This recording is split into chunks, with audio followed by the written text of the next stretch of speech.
নমস্কার বন্ধুরা, আজকে এই ভিডিওর মাধ্যমে আপনারা জানতে চলেছেন সরকারি কর্মীদের বদলি নিয়ে বিরাট নির্দেশিকা জারি করল নবান্ন সম্পর্কিত সম্পূর্ণ তথ্য। যারা এখনও পর্যন্ত চ্যানেলটি সাবস্ক্রাইব করেননি এবং বেল বাটনটি প্রেস করেননি, চ্যানেলটি সাবস্ক্রাইব করে বেল বাটনটি প্রেস করে রাখুন নতুন সরকারের নতুন নতুন আপডেট সবার আগে পাওয়ার জন্য। কারা বদলি হবেন, কোন নিয়মে বদলি হবে, কখন থেকে কার্যকর হবে, জানতে সম্পূর্ণ ভিডিওটি শেষ পর্যন্ত দেখুন। সরকারি কর্মীদের বদলি নিয়ে বিরাট নির্দেশিকা জারি করল নবান্ন।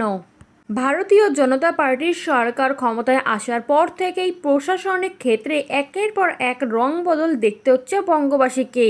এবার নতুন করে রাজ্য সরকারি স্তরে আরও এক প্রশাসনিক বদলের নির্দেশ দিল নবান্ন।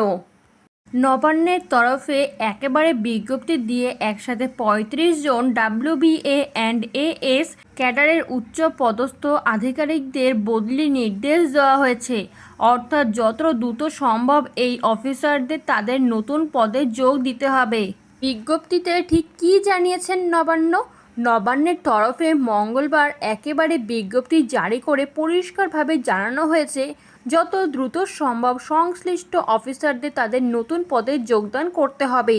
একই সাথে ওই বিজ্ঞপ্তিতে এও জানানো হয়েছে এই বদলির প্রক্রিয়া সহজ করতে এবং প্রশাসনিক জটিলতা এড়াতে আগের সমস্ত বিজ্ঞপ্তি প্রয়োজনে বাতিল করা হতে পারে। তাছাড়াও কিছু বিজ্ঞপ্তি সংশোধনও করতে পারে রাজ্য সরকার।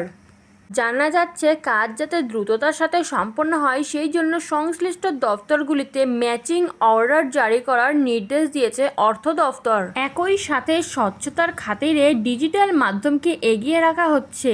সেই সাথে অর্থ দপ্তরের নির্দেশিকায় জানানো হয়েছে সমস্ত অফিসারকে SRMS পোর্টালের মাধ্যমে তাদের চার্জ হস্তান্তর করতে হবে। আর এই গোটা প্রক্রিয়াটি হবে 2016 সালের রাজ্যের অর্থ দফতরের পূর্বের নির্দেশিকা এবং নিয়ম মেনেই। প্রসঙ্গত, রাজ্যের সিংহাসনে বসার পরই পশ্চিমবঙ্গের প্রশাসনিক স্তরে একাধিক রংবদল করছেন মুখ্যমন্ত্রী শুভেন্দু অধিকারী। আইনের শাসন প্রতিষ্ঠার জন্য পুলিশকে ফ্রি হ্যান্ড দিয়েছেন তিনি। এছাড়াও নির্বাচনী আবহের রাজ্যের পুলিশের একাধিক পদে বদল এনেছিল নির্বাচন কমিশনও। এবার রাজ্যের নতুন সরকার পুলিশি ও প্রশাসনিক ক্ষেত্রে একের পর এক রংবদল করছে। এরকম আরও নতুন আপডেট ভিডিও পেতে চ্যানেলটি সাবস্ক্রাইব করে বেল বাটনটি প্রেস করে চ্যানেলটির সাথে যুক্ত থাকুন।